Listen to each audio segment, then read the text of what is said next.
All right, let's talk some Matt Stafford for a second. It wasn't a great game. Like, there's no getting around it. A passer rating of 46.8 isn't very good. His Pro Football Focus grade was the lowest he's had in a single game since 2013, which is, that's a little bit concerning, perhaps. You got the win, so the flip side is, hey, Matt Stafford had one of the worst games he's had in nearly a decade, and yet we still won the game, so who cares? That is kind of maybe optimistic, but it's also concerning in the fact of, what if this happens again? I don't know. First, let's talk about what happened. So let's sort of, I'm going to show a graph and then we'll get into the film. First, before I get into the film, I just wanted to show off this chart. This is very fascinating. This is from, a really good Twitter account if you're into analytics and stuff, at Ben Baldwin. He's the guy who created the fourth down decision bot that you've seen me use in a lot of my videos. And this is the chart it's really interesting. So this is quarterback EPA per play under Sean McVay as of each week. So the one in bold, that is Matt Stafford currently this year. All the other ones are Jared Goff. And you see how there seemingly is a trend here. It's not perfect. Like, 2019, obviously, you can kind of stay the same for the whole season. You also have some other, it hasn't been exactly the same for each, but pretty much for at least 4 out of these 5 years, it started off high and then taken a drop. So what's the deal? Well, I don't really know. I just found it interesting. Figured I'd talk about that. Let's sort of get into the game now and get into the film. So first off, right here, what you're going to see is that this is a great example of kind of some of the issues. And listen, there were some good plays too from Stafford. I'm mostly focusing on the negatives in this video. I think we all kind of know what Stafford does well. I want to talk about what he did poorly in this one, because there was a lot.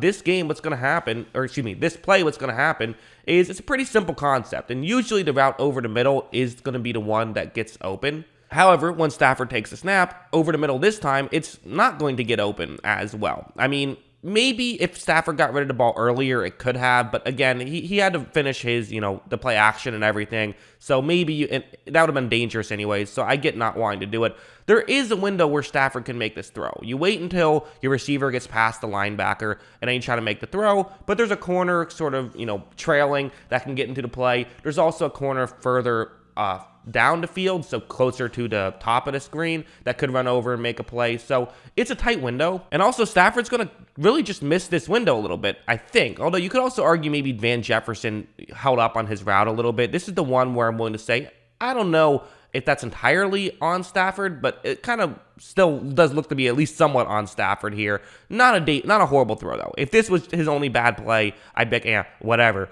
There was a lot more. For example, this one, where what's going to happen on this play is it's going to be zone coverage, quarters coverage, and you have a receiver who's running a route. Now, again, you can see how this could work, but I think one thing worth noting is the safety on this play for Minnesota. So the guy who's in charge of covering deep, and it's going to be not the zone closest towards the sideline on the bottom of the screen, but one zone up.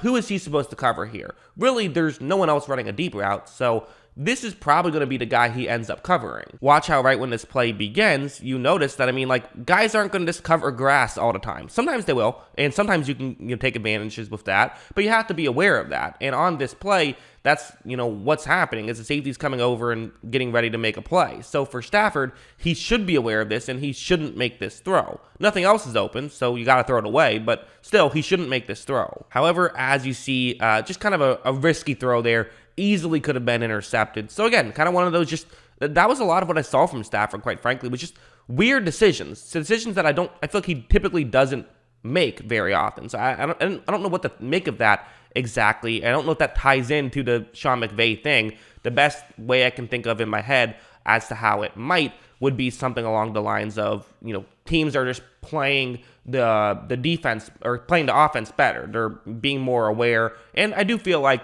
for Sean McVay, he likes to sort of feast on zone coverage, and I think that zone coverages tend to get better as the season goes on, so maybe it's just something as simple as that. But watch how on this play, what's going to happen is it's, again, similar concept. This is a lot of what McVay likes to do. It makes sense. It's a good concept, especially if you have a plethora of talent, which the Rams do, and watch what happens. Look, Stafford's going to run to play action right here. He rolls out to the top of the screen, and again, there's 3 routes here. There's a deep route, a middle route, and an underneath route.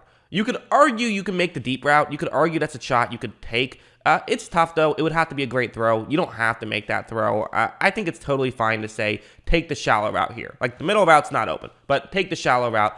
Instead, Stafford's going to try something completely different. He goes over to the halfback, who really, wasn't really an option on that play. Usually you don't see that. That's not something you typically do.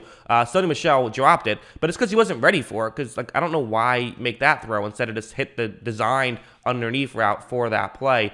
Again, just kind of a weird decision. Michel should have caught it, and maybe it would have even gained more yards. So I kind of get it, but it's kind of a weird thing of you're going outside of the offense to try and make something happen, and it didn't work out as well, whereas, Jared Goff hits the check down and you actually gain some yards there. So is that a criticism?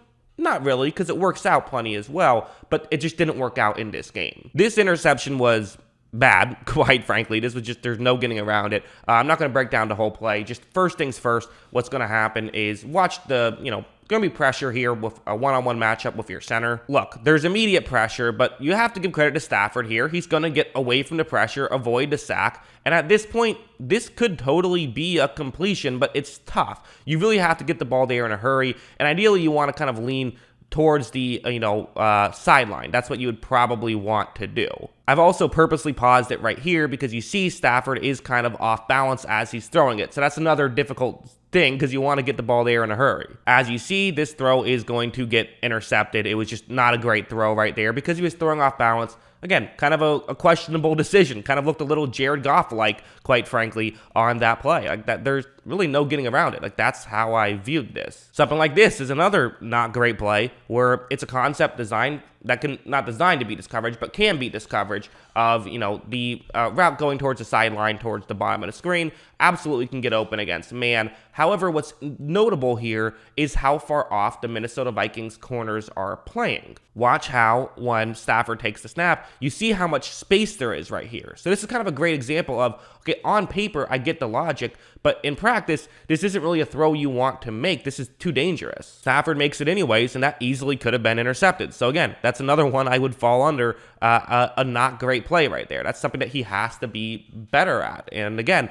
I hold Stafford to high standards. I expect good play from Stafford. So when he's not playing it, I criticize him for it because I do think Stafford is good. I do like Stafford, but he's got to be better than this. And then finally, there was some stuff like this where it's just kind of one of those things where I feel like Stafford's missed some throws this year. I really do feel that way, more so than typical. On this play, it's another concept that can beat zone coverage, and it's actually going to be the deep route that's going to work this time. Watch how when Stafford runs the play action, you see how the safety kind of runs away from Odell Beckham Jr., who's running the deep route.